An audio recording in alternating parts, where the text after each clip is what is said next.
আসসালামু আলাইকুম। আমি শেফ লিজা আবারও চলে আসলাম নতুন আরো একটু রেসিপি নিয়ে। আজকে তৈরি করে দেখাবো মাত্র ৳৩০ র প্রিমিক্স দিয়ে কিভাবে ৳৯০০ র আইসক্রিম তৈরি করতে হয়। কথা না বাড়িয়ে চলে যাব পুরো প্রস্তুত প্রণালীতে। তার আগে যারা আইসক্রিমের প্রিমিক্সটা স্কিপ করে গিয়েছেন তারা কিন্তু চাইলে আইসক্রিম প্রিমিক্সটা দেখে নিতে পারেন। কারণ আজকে এই আইসক্রিম প্রিমিক্স দিয়েই কিন্তু আমি আইসক্রিম তৈরি করব। শুরুতে ৬০০ গ্রাম লিকুইড মিল্ক মেপে নিয়েছি। আর এটা রুম টেম্পারেচারে ছিল। আর এখানে আমাদের যে পুরো আইসক্রিম প্রিমিক্সটা আছে, সেই আইসক্রিম প্রিমিক্সটা আমি পুরোটাই এখানে এড করে দিচ্ছি। আর এড করে একটা হ্যান্ড উইক্স এর সাহায্যে অনবরত এটাকে নেড়ে নিচ্ছি।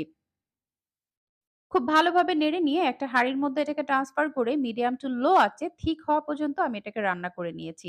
আর এই পর্যায়ে কিন্তু অনবরত নেড়ে নিতে হবে, না হলে নিচ থেকে লেগে যাওয়ার সম্ভাবনা আছে। দেখতে পাচ্ছেন সুন্দর কতটুকু ঠিক হয়েছে। এবার একটা বক্সের মধ্যে আমি ট্রান্সফার করে নিচ্ছি। উপরে এমন একটা পলিথিন দিয়ে দিচ্ছি আর এটাকে ১ রাত্রের জন্য ডিপ ফ্রিজে সংরক্ষণ করছি।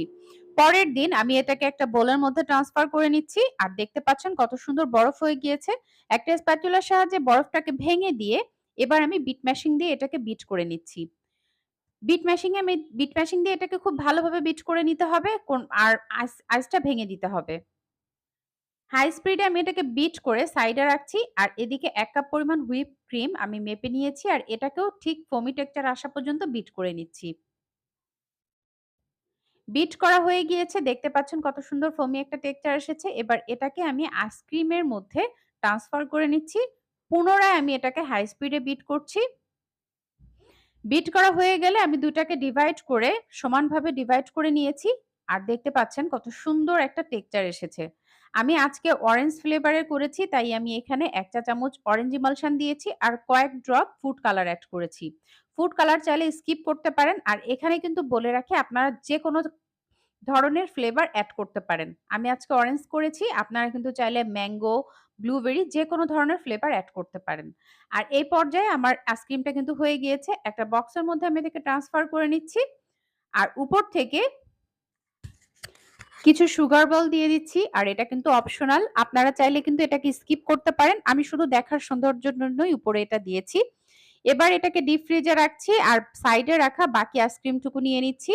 এখানে আমি ১/২ চা চামচ চকোলেট ইমালশন, ১/২ চা চামচ কফি ইমালশন দিয়েছি। যেহেতু আমি আজকে চকোলেট মোকা আইসক্রিমটা করেছি, তাই আমি ২ টা ফ্লেভার এড করেছি। আপনারা চাইলে যেকোনো একটা দিতে পারেন।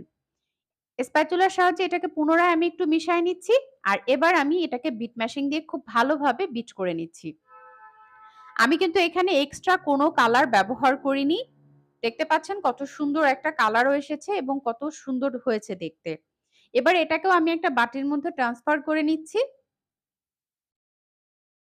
এবার আমি চকোলেট সিরাপ দিয়ে উপরে একটু ডেকোরেশন করে নিয়েছি। আর এই চকোলেট সিরাপের রেসিপি কিন্তু খুব শীঘ্রই আসছে। একটা কাঠির সাহায্যে এমন একটা ডিজাইন করে নিয়েছি। আর এদিকে কিন্তু আমি উপরে একটু চকোলেট দিয়ে দিয়েছি। এটা ডেকোরেশনের জন্য। আর বাচ্চারা যেহেতু চকোলেট পছন্দ করে, একটু দেওয়াই যায়। আপনারা চাইলে কিন্তু এটাকে স্কিপ করতে পারেন। দেখতে পাচ্ছেন আমার ২ টা আইসক্রিম কিন্তু রেডি হয়ে গিয়েছে। এবার ওই ২ টাকে ঢাকনা ঢেকে আমি সারা রাত্রের জন্য ডিপ ফ্রিজে রেখে দিয়েছিলাম। পরের দিন আমি এটাকে একটা বাটিতে ট্রান্সফার করে নিচ্ছি। দেখেন আইসক্রিমটা কত সুন্দর হয়েছে দেখতে এবং এটা কিন্তু পার্লারের আইসক্রিমের থেকে কোনো অংশে কম না স্বাদে। অরেঞ্জ আইসক্রিমটাকেও আমি সেইম ভাবে ট্রান্সফার করে তৈরি হয়ে গেল আমাদের আইসক্রিম। আশা করি আজকের রেসিপি আজকে আপনাদের অনেক ভালো লেগেছে। আর ভালো লেগে থাকলে অবশ্যই লাইক, কমেন্ট এবং শেয়ার